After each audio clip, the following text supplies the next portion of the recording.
Et bienvenue dans notre webinaire sur les perspectives sur l'examen de l'article 100 pour les avocats étrangers. Donc ce webinaire, il a vocation à partager les perspectives de deux anciennes candidates à cet examen qui l'ont réussi. Donc pour rappel, ces perspectives sont issues de leurs expériences personnelles et peuvent varier d'un individu à l'autre. Donc les informations qui sont partagées ce soir sont données à titre indicatif seulement. Ce webinaire comprend une partie d'environ 30 minutes de discussion pour présenter l'examen. Et ensuite, on aura une partie de questions-réponses où vous pourrez poser vos questions, donc soit dans le chat ou avec l'option lever la main dans Teams et je vous donnerai la parole.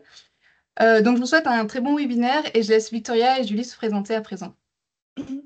Bonsoir à tous, donc je m'appelle Victoria et je suis collaboratrice en droit de la famille dans un cabinet à Londres. Donc pour vous expliquer un peu mon parcours, j'ai fait ma licence et mon master en France. Ensuite, j'ai fait un LLM aux États-Unis. J'ai passé le barreau de New York en juillet 2021 et ensuite l'examen de l'article 100 il y a à peu près 2 ans, en avril 2023. Et j'ai prêté serment à Paris en octobre 2023.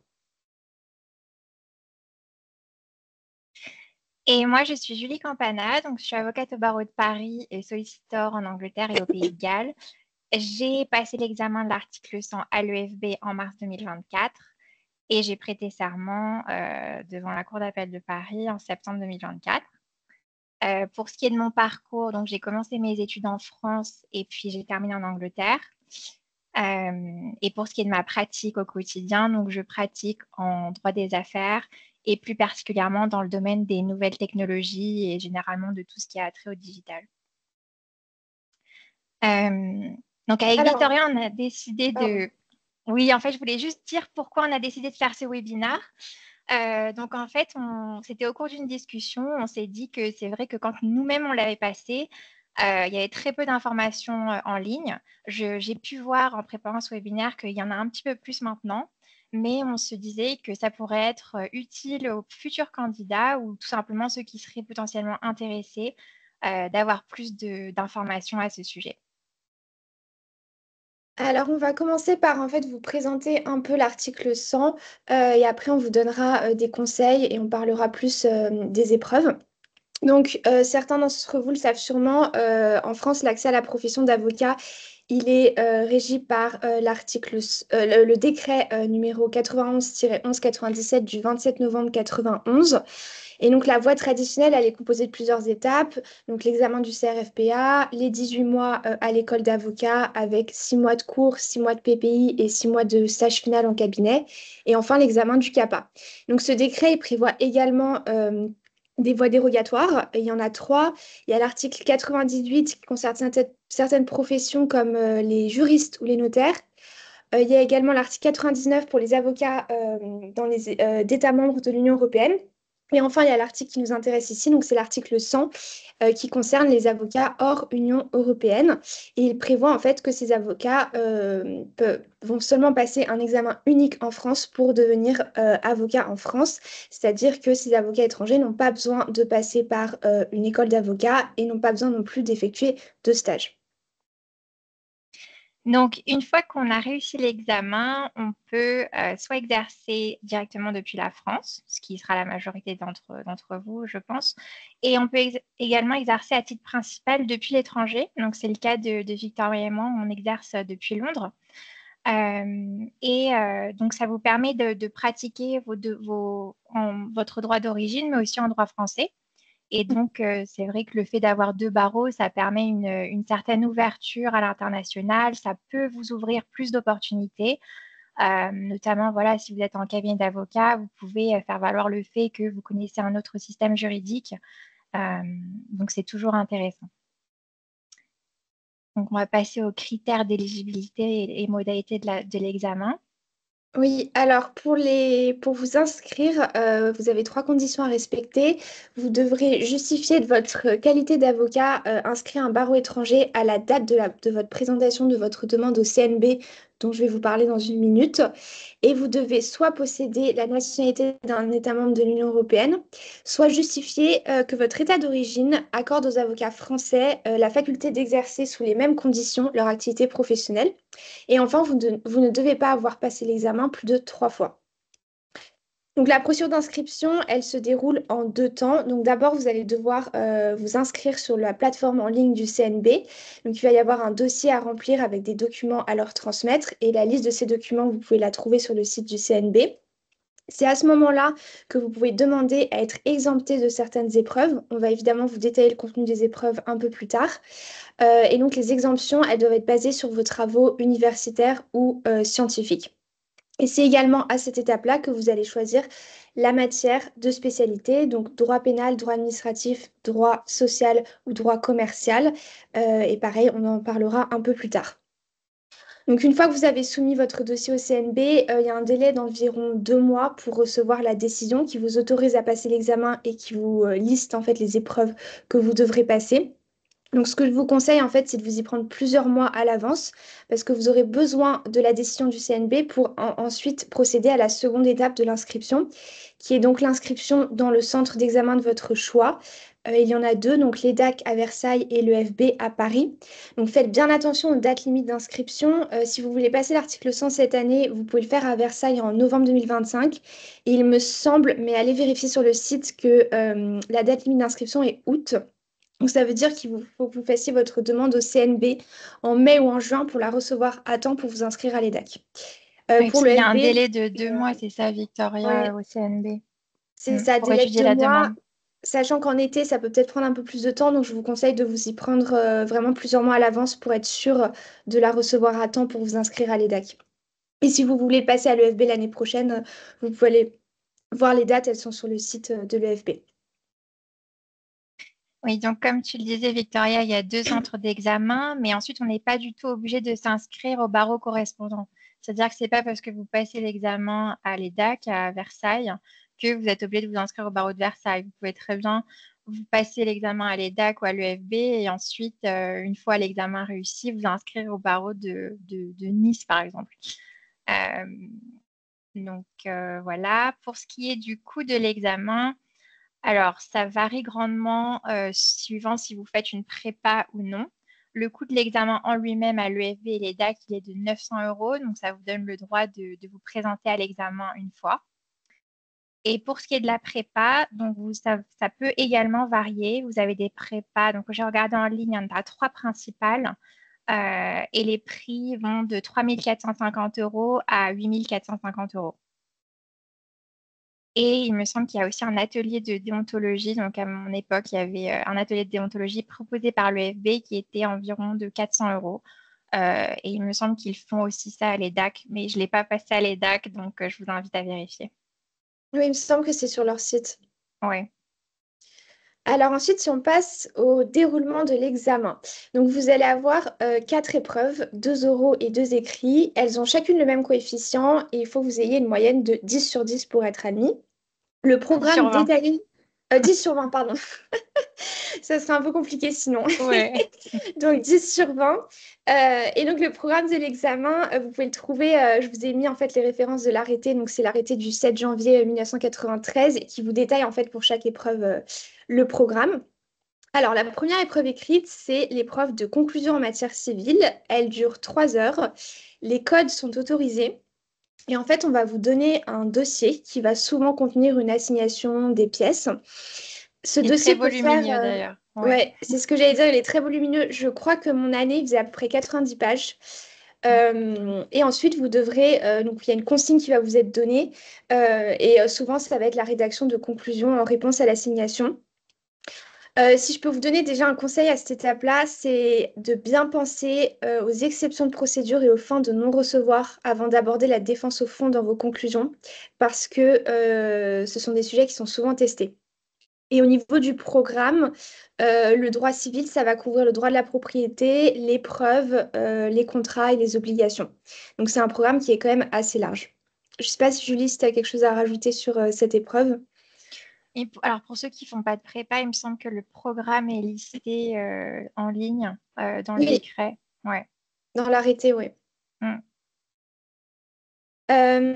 Ensuite, la deuxième épreuve écrite, c'est l'épreuve de spécialité. Donc, c'est la rédaction d'une consultation juridique dans la matière que vous avez choisie au moment de votre inscription auprès du CNB.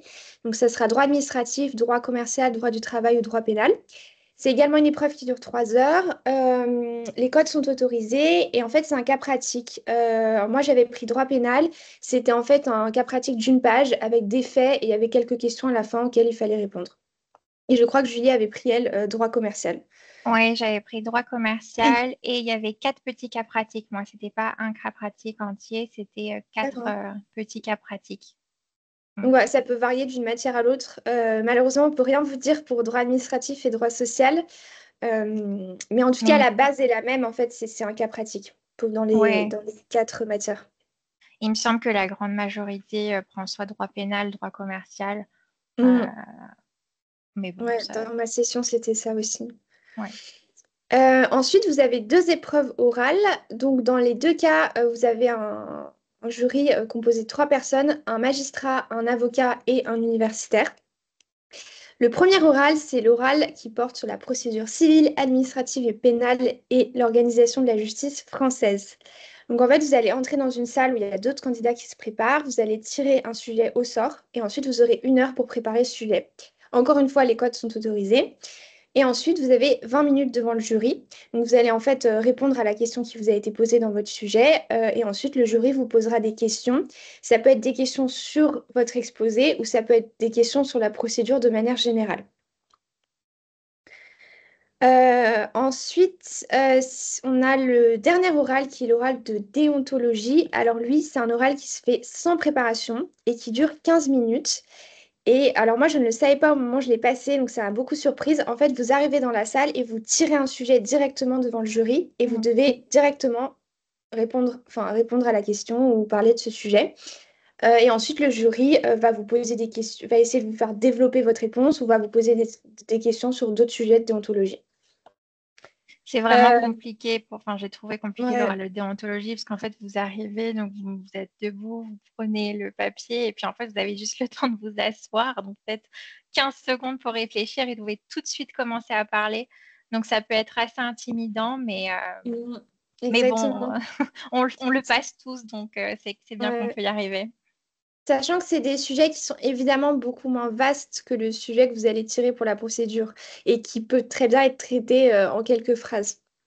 Donc, si vous n'avez pas beaucoup de choses à dire sur votre sujet, vous inquiétez pas, parce qu'après, le jury peut vous poser des questions sur plein d'autres aspects de la déontologie. Ouais. Et d'ailleurs, le temps que vous passez dans la salle ne présage pas du tout de votre réussite. Il y a des gens qui passent Mm.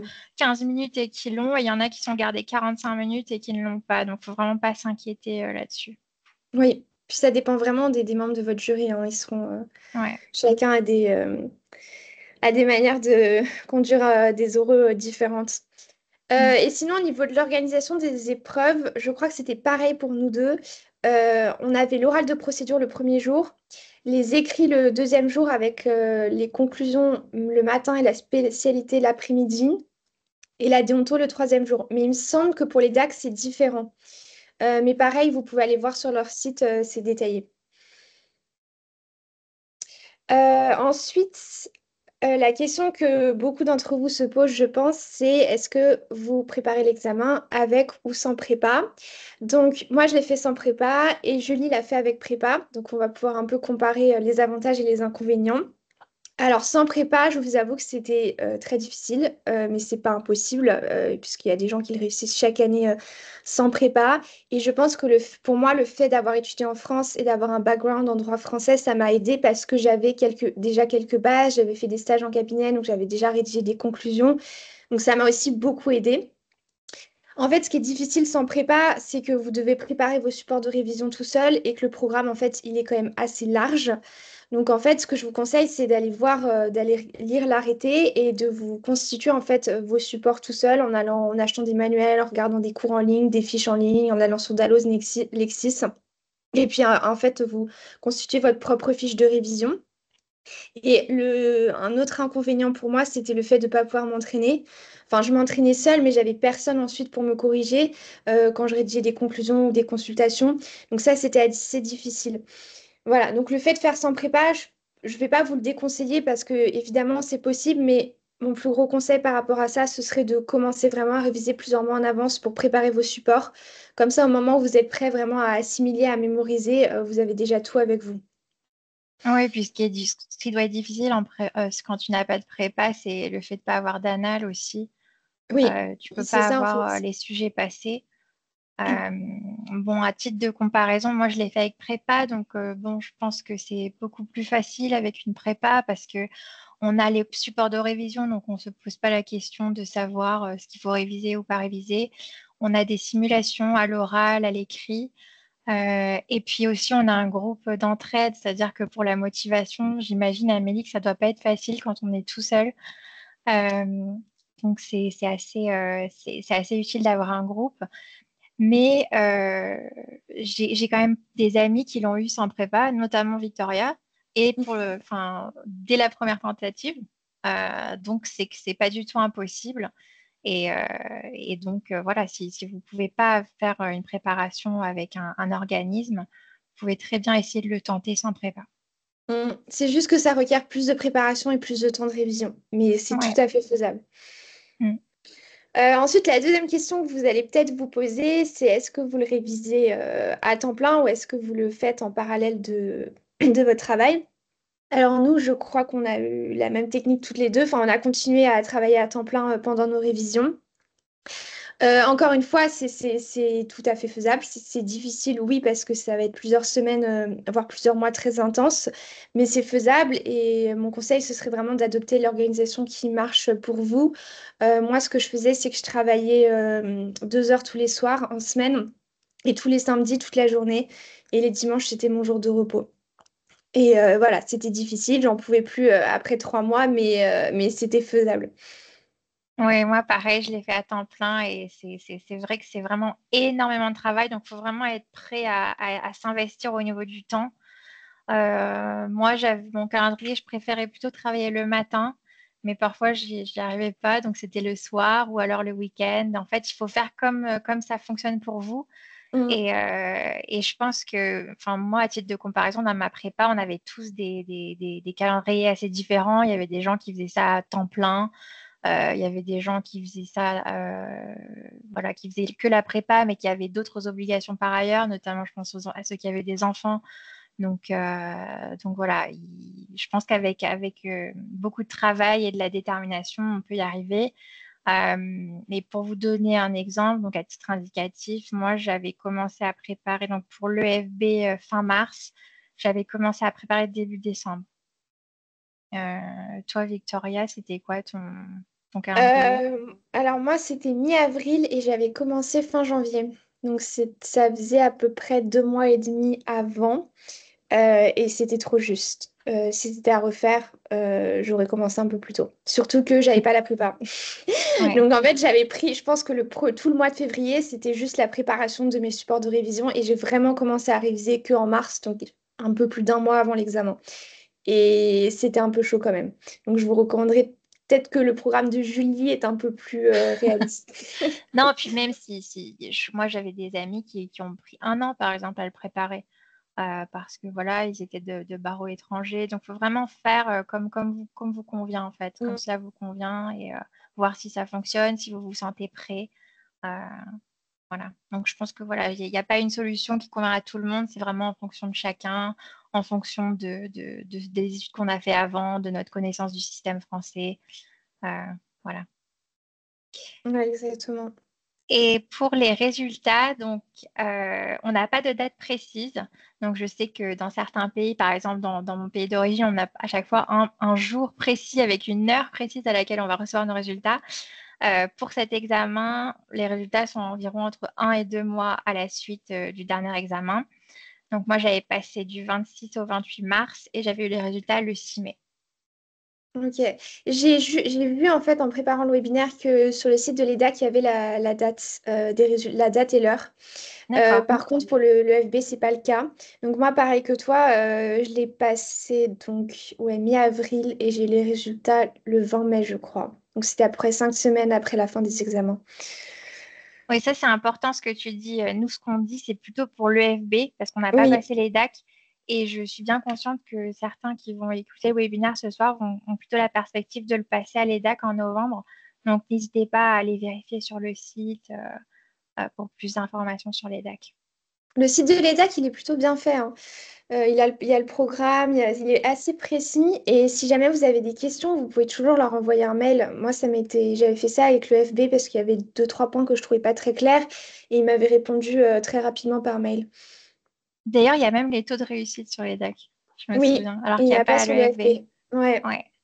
Et le taux de réussite, si vous savez pas, il est entre 50 et 60%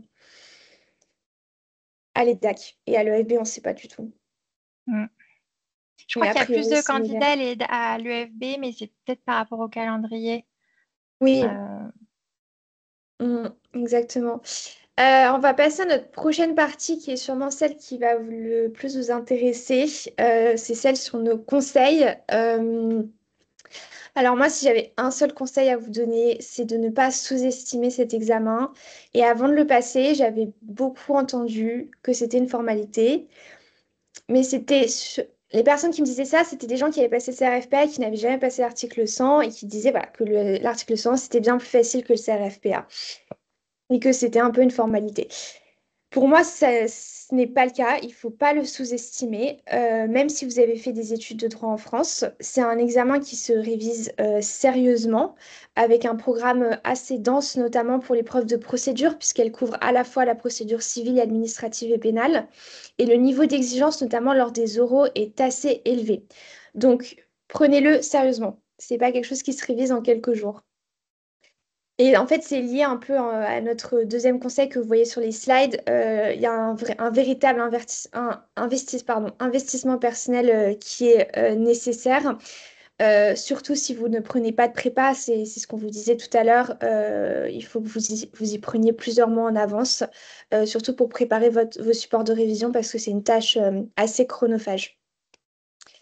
Un autre petit conseil, c'est surtout pour ceux qui n'ont pas l'habitude de rédiger en français, entraînez-vous le maximum à rédiger en français et aussi entraînez-vous à rédiger à la main parce que les examens ne sont pas sur ordinateur. Même les preuves de conclusion, vous allez devoir les rédiger à la main. Et personnellement, ça faisait des années que je n'avais pas passé d'examen à la main et j'ai vraiment eu du mal. Donc c'est un peu bête, mais voilà, entraînez-vous à écrire avec des limites de temps. Ce qui en fait va être le temps, ça va être votre ennemi numéro un pendant l'épreuve de procédure parce que vous avez un dossier assez conséquent à analyser et ensuite vous devez écrire des conclusions entières. Donc voilà mes trois premiers conseils pour vous. D'ailleurs, un tout petit conseil aussi quand vous passez les écrits. À mon époque, je ne sais pas toi, Victoria, si ton année c'était le cas, il y avait une case à cocher si vous n'étiez pas Oui, francophone je m'en natif. souviens. Et j'avais des amis qui avaient oublié de la cocher, donc bon, c'est un peu dommage. Faire Moi, j'avais attention. entendu des Français qui hésitaient à la cocher, mais je vous conseille pas de faire ça si vous êtes Moi, je ne l'ai pas français. coché en tout cas, hein, quand même. Parce qu'on sait jamais s'ils s'en rendent compte. Ouais. Non, non, faut vraiment respecter les instructions. Mm. Un autre conseil qu'on a, c'est le bullet point 3, c'est un examen professionnel. Donc, ça peut différer grandement des examens que vous ayez passés à l'université. Je pense qu'il faut y aller en votre qualité d'avocat, donc avocat à l'étranger. Il faut se préparer à parler de son parcours, de pourquoi est-ce qu'on passe cet examen. Préparez-vous même à parler de votre pratique professionnelle, ça c'est une question qu'on m'a posée. Et puis aussi, préparez-vous à avoir des questions très vastes. Euh, bon, je pense avoir eu des questions qui n'étaient pas forcément au programme. Mais voilà, il faut y aller en tant qu'avocat, il faut répondre. Surtout, bon, la déontologie, il y aura potentiellement plus de questions au vu de la nature de l'épreuve. Mais en procédure aussi, en procédure, vous commencez par votre sujet que vous développez en deux parties, deux sous-parties, on y reviendra juste après. Et ensuite, vous pouvez avoir beaucoup de questions. Donc ça, c'est quelque chose à garder à l'esprit. Et Juste si je peux me pardon, vas-y. permettre, vous pouvez avoir beaucoup de questions aussi sur votre parcours personnel, pas seulement en fait sur la déontologie ou la procédure, mais sur vous, sur le pays dans lequel vous êtes avocat, sur vos études, pourquoi vous souhaitez passer l'article 100. Donc préparez-vous à répondre aussi à ce type de questions. Ouais, ça c'est un point important. Et aussi, quand vous répondez aux questions, bon, que ce soit à l'oral ou à l'écrit, il faut vraiment se concentrer sur son raisonnement juridique, avoir un bon raisonnement juridique de qualité et le montrer. Donc parfois, on va vous poser des questions où la réponse n'est pas forcément évidente. Si vous ne connaissez pas la réponse tout de suite, il faut vraiment pouvoir dérouler son raisonnement à voix haute. Donc voilà, ça c'est la question. Je sais que ça, donc j'aurais tendance à penser que ça. Euh, voilà. Ouais, c'est un bon conseil, ça, c'est une manière de gagner des points, même si au final, le résultat n'est pas forcément le bon, au moins vous aurez déroulé votre raisonnement devant le jury. Ouais. Euh, Si on passe au prochain conseil, il n'est pas sur les slides, mais pour moi, il est très important. Je vous conseille de réviser avec les codes et si vous avez jamais utilisé de code français parce que vous n'avez jamais étudié le droit français, essayez de comprendre leur fonctionnement. Les codes, vous pouvez les avoir avec vous pendant les épreuves écrites et pendant l'oral de procédure.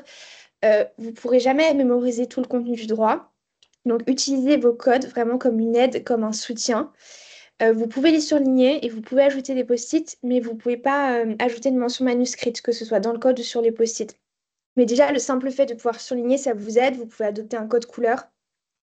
Et je vous conseille en fait vraiment d'utiliser vos codes pendant l'épreuve, mais aussi pendant les révisions et de les préparer pendant que vous révisez.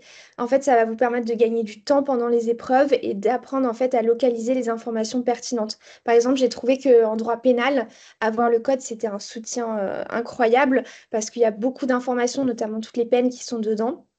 Et je savais où repérer en fait chaque infraction et ça m'a permis de gagner du temps pour me concentrer sur d'autres aspects de l'épreuve. Puis la Euh, jurisprudence aussi au-dessous des oui, articles, hein, pour ceux qui n'ont pas fait leurs études en France, c'est important de le savoir. ouais, ça aussi c'est très utile et je me rappelle avoir cité quelques jurisprudences que j'avais trouvées dans les codes. Il n'y en a pas beaucoup, mais il y en a certaines qui peuvent être très utiles. Euh, alors, si on passe au prochain conseil, vous devez penser à réviser la méthode française et connaître le format français, qui sont tous les deux très spécifiques et ce ne sont pas des choses qui s'inventent, notamment rédiger des conclusions. Il y a un formalisme très important et justement pour l'épreuve de conclusion, ce qui compte, c'est le fond, mais c'est aussi la forme. Vos correcteurs vont regarder si vous savez en fait rédiger des conclusions d'un point de vue formel. Donc, ils vont aller regarder si vous avez bien mis les différentes parties, si vous avez bien rédigé le dispositif, si vous avez bien cité les pièces. Donc c'est important voilà, d'apprendre à le faire. Et pour le cas pratique et l'épreuve de procédure, c'est aussi important de connaître la méthode française avec le plan en deux parties, en deux sous-parties. Pour l'épreuve de déontologie, je dirais que c'est pas forcément nécessaire parce que votre question elle est plus restreinte. Donc vous pouvez faire un plan, mais il n'a pas besoin d'être aussi détaillé que le plan que vous ferez pour l'épreuve de procédure. Oui, pour la déontologie, c'est plutôt si ça vous vient, mais bon, comme vous n'avez aucun temps de préparation, il se peut que ça vienne pas tout de suite. Et Ouais. dans ce Et si ça cas-là, et vient pas, puis c'est pas grave. oui, et puis parfois le sujet s'y prête pas forcément. Donc, Ouais, exactement. voilà. Le dernier conseil qu'on aurait, c'est vraiment de comprendre la vision de la profession d'avocat en France. Et la raison pour laquelle on dit ça, c'est que on a trouvé chacune que ça divergeait grandement de la nôtre, donc à New York et en Angleterre. Vraiment, la vision de la profession d'avocat, vous le verrez quand vous révisez la déontologie, c'est très particulier. Enfin, il y a par exemple des incompatibilités. Vous ne pouvez pas être avocat et médecin, vous ne pouvez pas être avocat et chef d'entreprise par principe. Donc ça, c'est important de le comprendre parce que c'est une vision qui est assez singulière. Et donc ça, c'est notre dernier conseil. Ouais. Amélie, est-ce que tu peux passer la slide d'après? Bien sûr. Donc, ça va être notre dernière slide, il me semble. Donc, on va l'aborder assez rapidement. Ça concerne les formalités ultérieures. Donc, comme vous a expliqué Julie, les résultats, c'est environ 1 ou 2 mois après les épreuves. Et donc, en fait, ils vont vous envoyer, le FB ou l'EDAC va vous envoyer votre attestation de réussite par mail. Et une fois que vous avez reçu cette attestation, vous pouvez vous inscrire, comme l'a expliqué Julie, au barreau de votre choix en France. Donc, c'est pas parce que vous avez passé l'examen à l'EFB que vous devez vous inscrire au barreau de Paris. Les formalités d'inscription, elles varient d'un barreau à l'autre. Donc là, je vous encourage d'aller regarder les sites des barreaux qui vous intéressent. Nous, on est toutes les deux inscrites à Paris et à Paris, donc tout est détaillé sur le site de l'ordre. Vous allez devoir envoyer un dossier qui comprend plusieurs documents, notamment des attestations de moralité, un extrait de votre casier judiciaire, un justificatif de vos conditions d'exercice. Et une fois que le dossier il aura été traité par l'ordre, vous aurez un entretien avec un rapporteur. C'est quelque chose qui est assez informel. Et en fait, ce rapporteur émet ensuite un avis sur votre candidature. Et en fait, c'est la dernière étape, puisqu'après, vous pouvez prêter serment. Ouais. Et donc, Victor et moi, on est inscrites au barreau de Paris, mais on exerce à titre principal à l'étranger. Donc, c'est un statut assez particulier qui, en fait que vous avez des formalités ordinales qui peuvent être différentes. Vous pouvez avoir certaines exemptions par rapport à nos confrères qui exercent en France. Vous pouvez, voilà, il y a une cotisation forfaitaire aussi, mais bon, ça, on va pas rentrer dans les détails parce que Ouais, c'est un autre sujet. ouais, et je peux vous dire que quand vous avez l'examen, les formalités, vous les faites avec plaisir. Enfin, avec plaisir, je sais pas, mais en tout cas, Exactement. c'est vraiment pas le plus difficile. Alors, c'est la fin de notre présentation. On va passer à la partie questions maintenant. Donc, n'hésitez pas à les mettre dans le chat ou alors vous pouvez demander à lever la main et Amélie vous activera votre micro pour vous, si vous voulez poser votre question à l'oral. Exactement. Donc, vous pouvez poser vos questions dans le chat. Sinon, Ah, je crois qu'il y a quelqu'un qui il y a en a levé une. la main. Oui. Ah, on a plusieurs mains qui se Il y en a lèvent. plusieurs. Il faut que Alors. tu débloques les micros.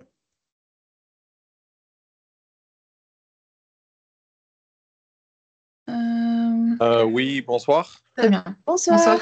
Bonsoir, vous m'entendez? Oui, Oui, on vous entend. Super. J'avais juste une question. Je me rappelle très bien de mon double master que j'ai fait il y a quelques ans, que c'était possible de rater un examen et puis réussir dans l'autre et toujours avoir la moyenne. Est-ce que ça marche ici? C'est-à-dire, on peut Alors, avoir 8 sur 20 dans un examen et puis 14 dans l'autre. Et, oui, est-ce- techniquement, oui, oui, en oui, fait, ça marche. Il n'y a pas de minimum à avoir dans certaines matières. Vous pouvez avoir un 2 sur 20 en procédure et un 18 en déontologie. Ce qui compte, c'est la moyenne finale. Il faut que la moyenne soit à 10. Mais peu oui. importe vos notes respectives. Après, Super. on m'a quand même fait savoir, a dit que l'examen de déontologie était assez important. Mhm. Donc, c'est pas dit que si vous avez 2 en déontologie, on ne descende pas les autres notes. C'est quand même important Oui. la déontologie. Et Ça, donc, c'est une et rumeur. donc la question, désolé, premièrement, merci. Euh, la deuxième question, c'est est-ce que vous recommandez, par exemple, avoir une telle stratégie, c'est-à-dire vraiment concentrer sur, par exemple, Déonto et voilà. Parce qu'on m'a dit que apparemment c'est possible de vraiment avoir une très bonne note si on concentre super beaucoup sur Déonto par exemple pour peut-être l'éventualité de ne pas avoir la moyenne dans un autre. Est-ce que vous le recommandez parce que il y a des gens pour Mm. vous Moi, voyez? personnellement, ouais, je vois très bien ce que vous voulez dire. Moi, personnellement, non, je préférais tout réviser. Et puis, en plus, à titre personnel, la matière qui me posait le plus de problèmes, c'était les procédures parce que je n'ai pas du tout ce contentieux. Donc, par exemple, c'est la Aussi. matière que j'ai le plus révisée, les procédures. Ok, Euh, mais c'est vrai qu'en déontologie, j'ai vu des très bonnes notes. Donc, voilà. c'est bien de réviser aussi la déontologie de façon importante. Je Voilà, Victoria, suis donc assez, j'imagine que je vais compter sur ça un pardon. peu. J'imagine que je ne suis pas le seul. Je suis assez d'accord avec Julie. Je pense qu'il faut tout réviser. Oui, la déontologie, c'est important. D'ailleurs, moi, j'avais eu 10 sur 20 en déontologie et quand j'ai eu l'entretien avec le rapporteur, je me suis fait un peu remonter les bretelles. Euh, Il m'a dit que c'était très, très limite comme note et qu'il fallait que je fasse attention dans ma pratique de tous les jours. Donc voilà, je me suis pris un petit commentaire, mais oui, c'est important. En fait, les oraux, c'est important parce que vous êtes devant un jury, il va falloir dire quelque chose. Les écrits, je pense que si vous les révisez moins, vous pouvez toujours vous en sortir d'une manière ou d'une autre, mais les oraux, ça s'invente pas. Ok.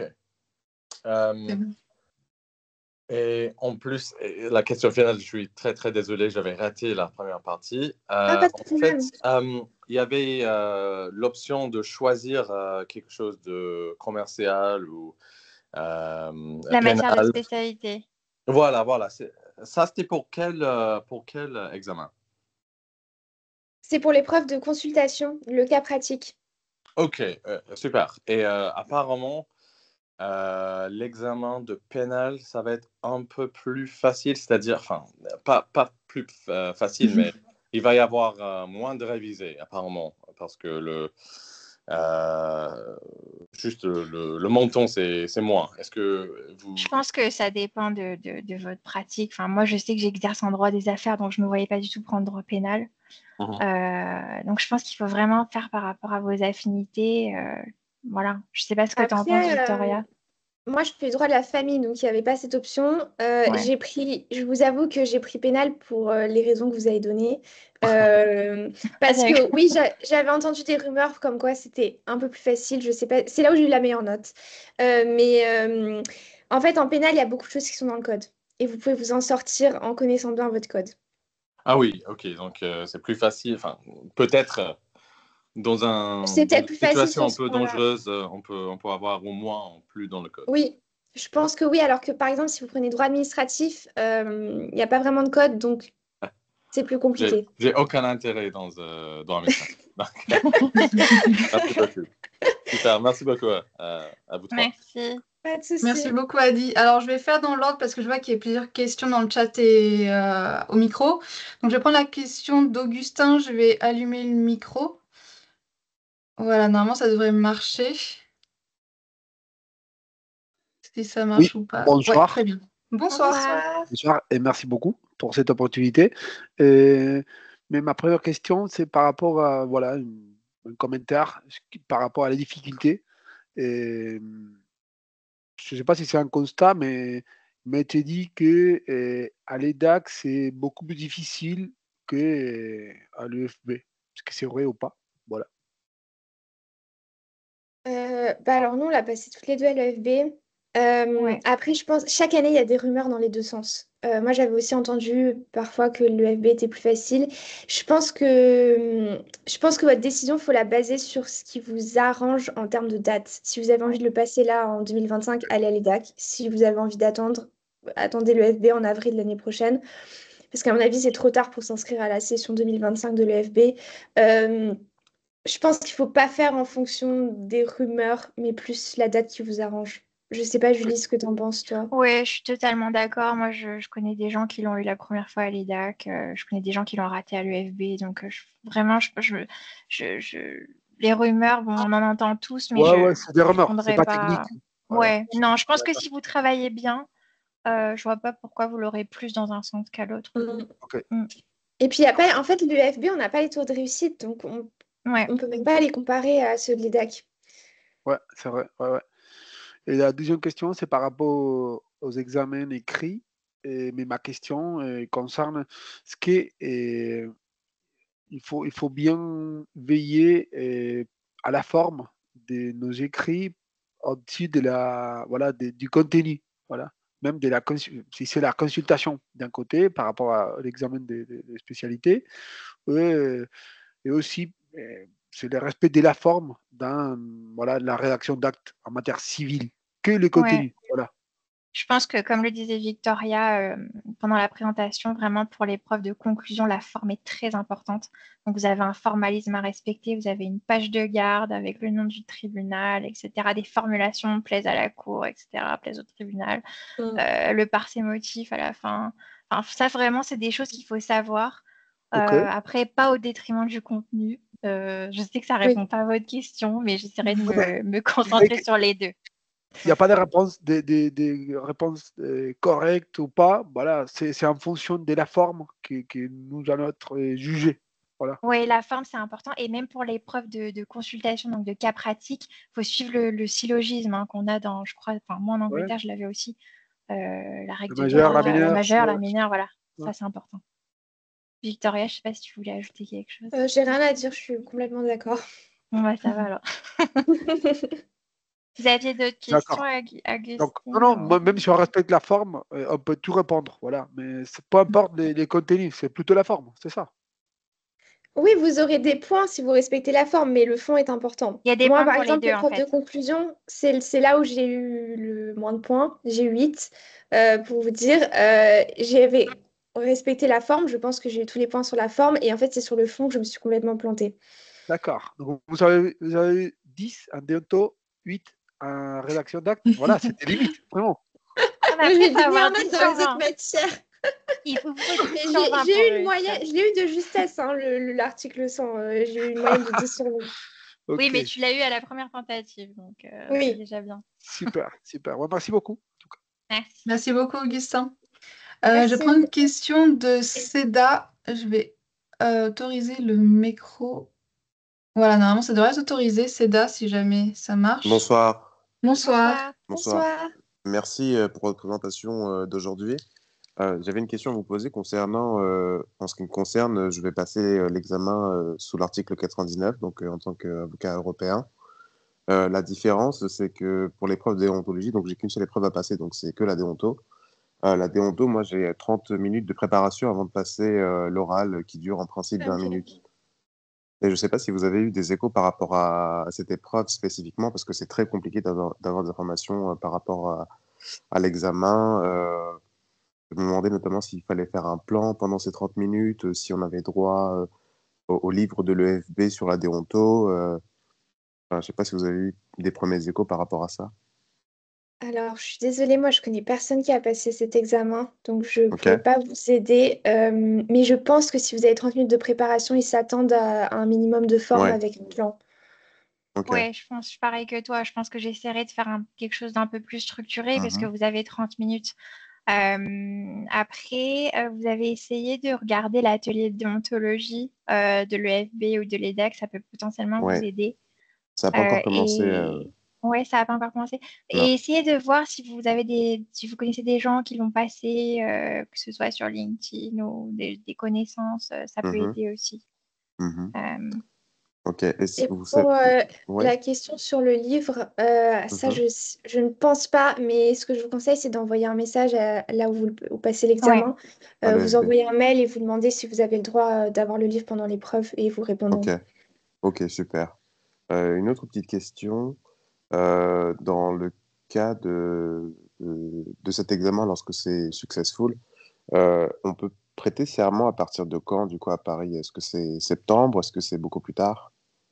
Alors à Paris, il y a des dates à peu près toute l'année, sauf pendant l'été, je pense. Ok, Et en fait, quand vous allez envoyer votre dossier, ils vont le traiter et après, ils vont vous donner les dates de prestation de serment qui sont disponibles.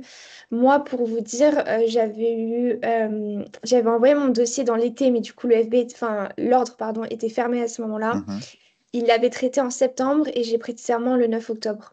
En fait, à Ok, partir du moment où ils m'ont répondu pour me dire tout est bon dans votre dossier, il y a eu à peu près 3 semaines, un mois avant ma ok, prestation de super. serment. Et ils voulaient J'ima- choisir la date. Et Ok, j'imagine que c'est ça pas mal. dépend aussi de la disponibilité du rapporteur, parce qu'il faut quand même avoir le rendez-vous Oui, avec ah le oui, c'est vrai, rapporteur. j'avais oublié. Qu'est-ce que Oui, Ouais. c'est le rendez-vous avec le rapporteur? alors c'est un rendez-vous, c'est quelque chose d'assez informel. En fait, ils vous mettent en contact avec un membre du Conseil de l'Ordre ou un ancien membre du Conseil de l'Ordre, il me semble.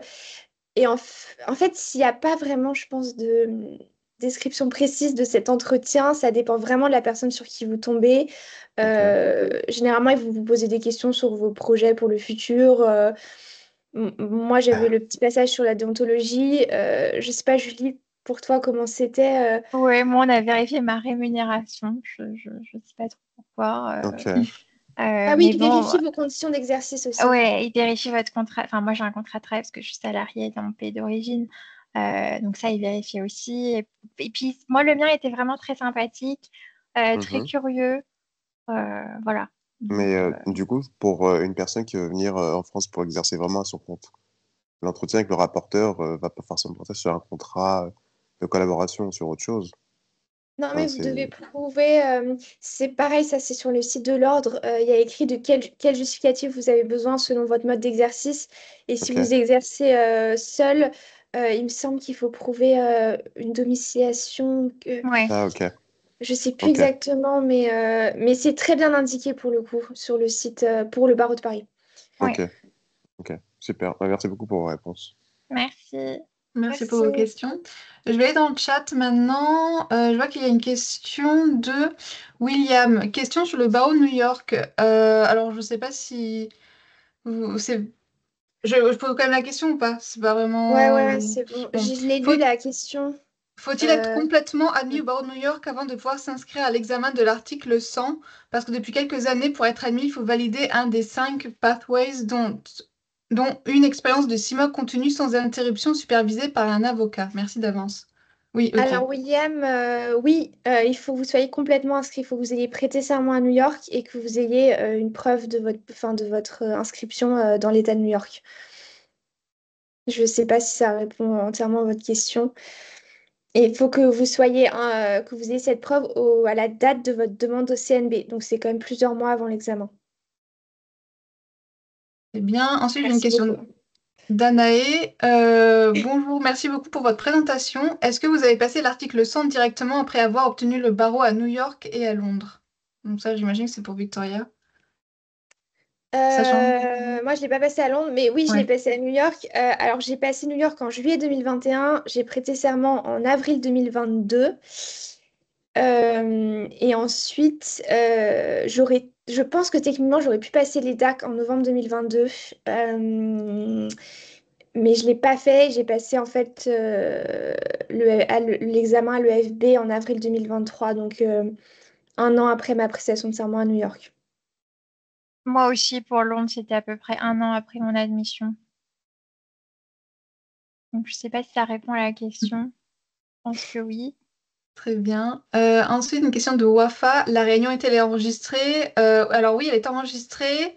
Nous avons pour projet de la publier ensuite, si tout se passe bien. Donc normalement, ça devrait être en ligne par la suite. Donc s'il y a besoin, vous pourrez la regarder.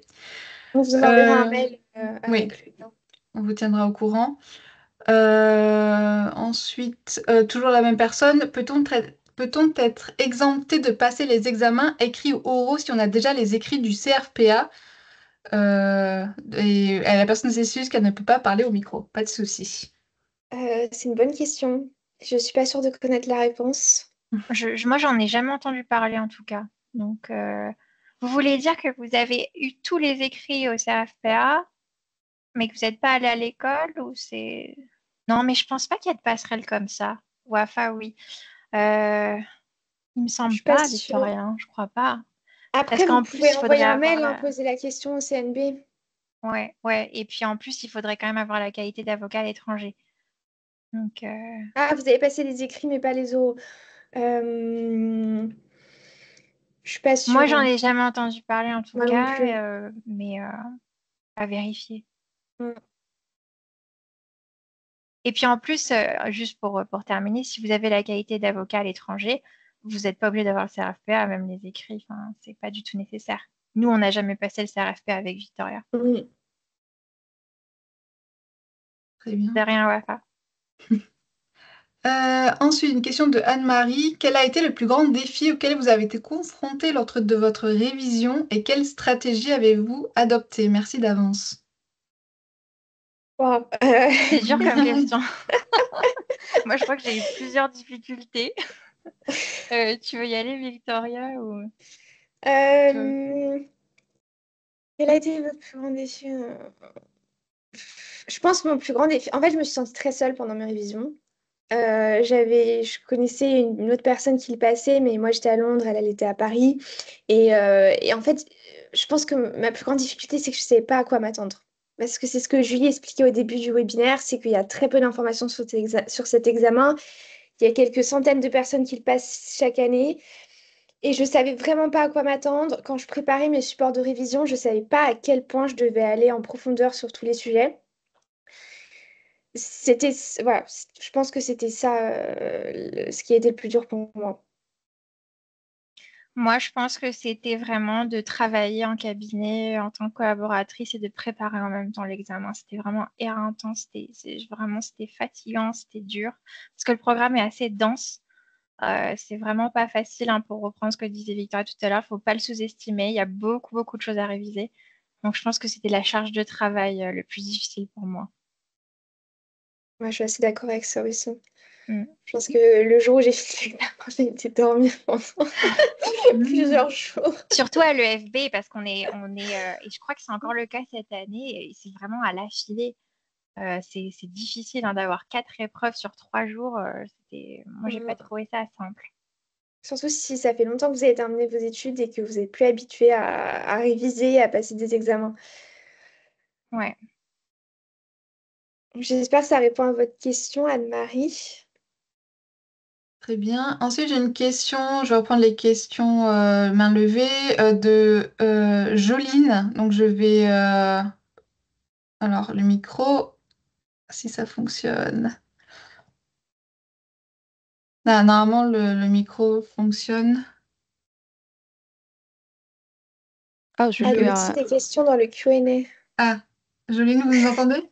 Oui, je pense que ça marche maintenant. Ah, très bien, merci. Oui, Bonjour. merci, bonjour. Merci pour cette présentation. J'ai juste une question pour la préparation. Si on n'est pas... Moi, je suis américaine et j'ai appris les français. C'est pas ma langue maternelle du tout. Donc, pour moi, c'est un peu stressant l'idée de passer un examen tout en français. Est-ce que tu penses que c'est nécessaire de faire un LLM ou un programme de l'école en France avant essayer même de passer l'examen ou est-ce qu'un programme de préparation, ça peut suffisant?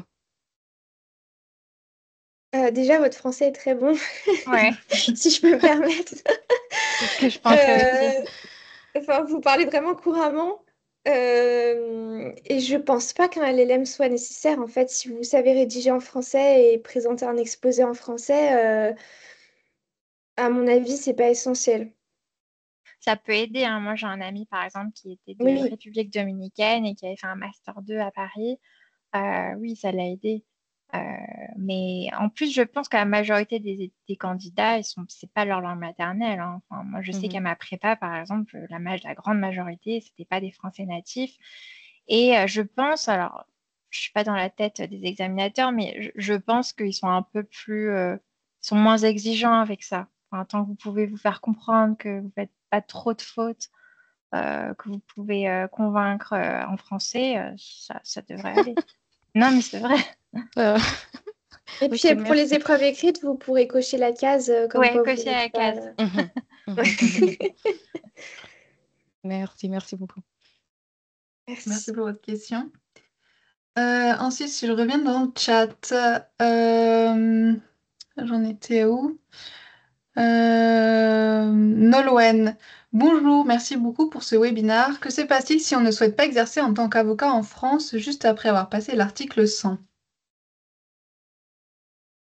Ouais, soit vous faites comme nous, hein, vous exercez à titre principal à l'étranger, soit vous avez l'examen et enfin, il ne me semble pas qu'il y ait de prescription. Je crois qu'il est valable à vie une fois que vous l'avez.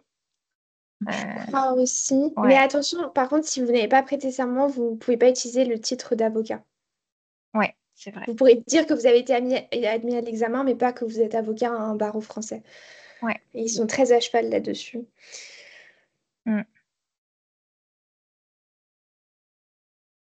Très bien. Alors, si vous avez d'autres questions, on a encore 4 minutes. N'hésitez pas à poser vos questions dans le chat ou lever la main. Je vois d'autres questions, moi. C'est puis-je Oui, passer c'est génial. Esteban, puis-je passer Ah, Ouais. l'examen en tant que non-européen, mais en tant que solliciteur au Royaume-Uni? Bah oui, je me permets de répondre. Esteban, c'était mon cas. J'étais solliciteur au Royaume-Uni et j'ai passé l'article 100. Mais Ouais. Stéphane, est-ce que la question, c'est le fait que vous n'ayez pas la nationalité d'un pays de l'Union européenne? Est-ce que c'était une Ah des oui, c'est ça. conditions? Bah, c'est la condition de réciprocité que tu mentionnais au début. Ouais. Euh, donc, si votre pays autorise les non, dans ce cas-là, britanniques à devenir solliciteur, alors là, normalement, c'est bon. Mais de toute Mais façon, il pareil, faut hein, vous toujours pouvez poser la vérifier. question au CNP Ouais. aussi, hein. Mm. Avant, on pouvait passer à l'article 99, mais malheureusement, maintenant, c'est article 100 avec Après, le je crois que Brexit. les autres, ouais. Un des inconvénients. Mm. Je crois qu'il y avait d'autres questions dans le Q&A, mais on a déjà Oui, j'ai ouvert répondu. le Q&A maintenant. Donc, j'ai une question de Seda. Dans le cas de la validation de l'examen article 99 ou 100, à quel moment est-ce qu'on peut prêter serment? On y a répondu tout à l'heure. Oui, donc on va peut-être pas revenir dessus, pas de souci. Ouais. Euh, Autre question, bonjour. Concernant l'examen de déontologie sous l'article 99, avez-vous des informations? La grande différence est certainement le temps de préparation de 30 minutes, mais oui, donc ça, elle a été posée à Ouais, ça l'oral aussi, aussi. je crois. Donc voilà, donc si vous avez des questions, n'hésitez pas vraiment. On a encore quelques minutes, Il y hein. a encore quelques minutes.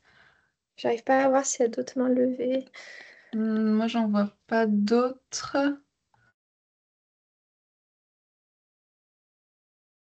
Non, moi non plus. J'ai vu un pouce, merci. Ouais. Ah, il y a Ah, Sarah. Sarah. Sarah, je vais autoriser le micro. Voilà, normalement, ça devrait fonctionner. Ça fonctionne. Merci beaucoup. Bonsoir à tous et à Bonsoir. toutes. Bonsoir. Merci aussi pour cette initiative qui nous permet quand même d'avoir une visibilité quant à cet examen. Et j'avais juste une question pratico-pratique à vous poser. Alors, actuellement, je travaille à plein temps.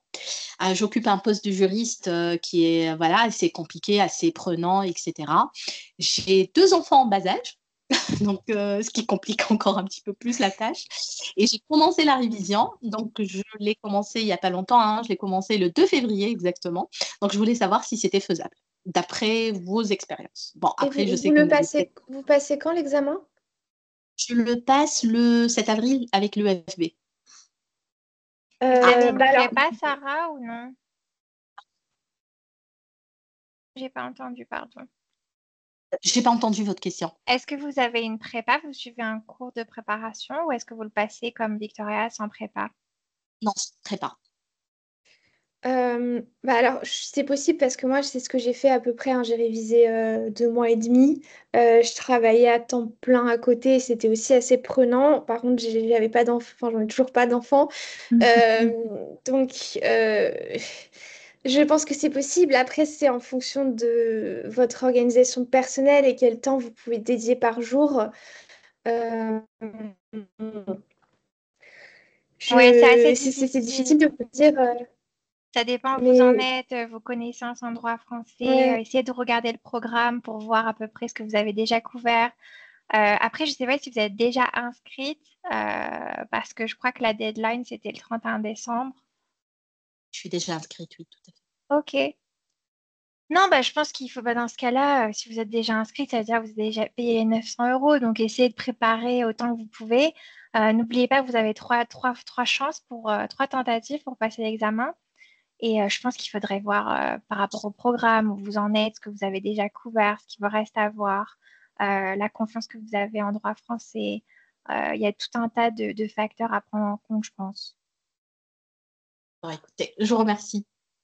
Bonne soirée. De rien. Merci. Bonne soirée. Merci beaucoup. Bonne soirée. Je pense Alors, qu'il je y a vais d'autres prendre questions dans le chat. ouais, la dernière question de Jessica. Peut-on écrire avec des stylos effaçables? Petite question. Euh, Bonne Bah, moi, j'ai question. fait ça. J'ai écrit avec le... Ah, Je sais plus comment ça s'appelle. C'est Pilot, je crois. Vous savez, celui qui a une gomme au bout. Oui. la petite J'avais gomme écrit grise. avec ça, moi. Donc, Moi, j'ai bon, écrit a au stylo priori, oui. normal, mais j'avais du Tipex. Ok. Mais c'est vrai que le Bon, stylo effaçable, c'est peut-être mieux. Visuellement, c'est plus joli. ouais. Je crois que c'est tout. Je crois que Jessica a levé Ah, la main, justement. Jessica, je vais autoriser le micro et puis après on va s'arrêter là. Mm. Jessica, vous nous entendez?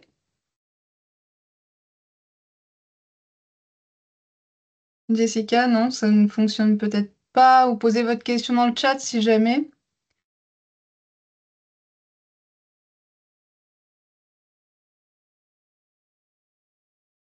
Ah, ça devait être la même question C'était la que même Pauline. personne, bon, pas de Oui, souci.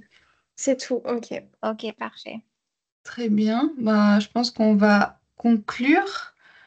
Donc déjà, est-ce que vous vouliez ajouter un petit mot, Victoria et Julie? Ah, attends, il y a juste une dernière question Une dans le dernière Q&A. question? Quid du langage non verbal lors des oraux? Est-il vraiment important selon vous? Est-on assis ou debout face au jury? Je pense que oui, c'est important le langage verbal parce que, comme disait Julie, c'est un examen professionnel. Vous êtes déjà avocat et vous voulez devenir avocat en France et la présentation est très importante. Et vous êtes assis de mémoire, assis derrière une table, parce que vous Ouais. pouvez poser en fait vos notes devant vous et vos codes. Et d'ailleurs, pendant que j'y pense par rapport à la présentation, c'est peut-être évident, mais il faut quand même s'habiller comme pour aller à un entretien. Exactement. Mm. Très bien. Donc, nous allons conclure, j'imagine. Un petit mot pour finir, Victoria et Julie. Bah, merci à tous d'être venus ce soir. Si vous passez l'examen, bon courage. Et dites-vous que c'est possible, ne le sous-estimez pas. Je pense que c'est tout, hein. Mm. Moi, je dirais pareil. Merci beaucoup d'avoir rejoint ce soir. Si vous envisagez de le passer ou que vous vous apprêtez même à le passer en avril, on est de tout cœur avec vous. Vraiment, bon courage. Et ça en vaut vraiment la peine. Une fois que vous l'avez, vous oubliez toutes les choses difficiles qui se sont passées pendant la préparation et vous avez le titre d'avocat si vous pouvez prêter serment en France.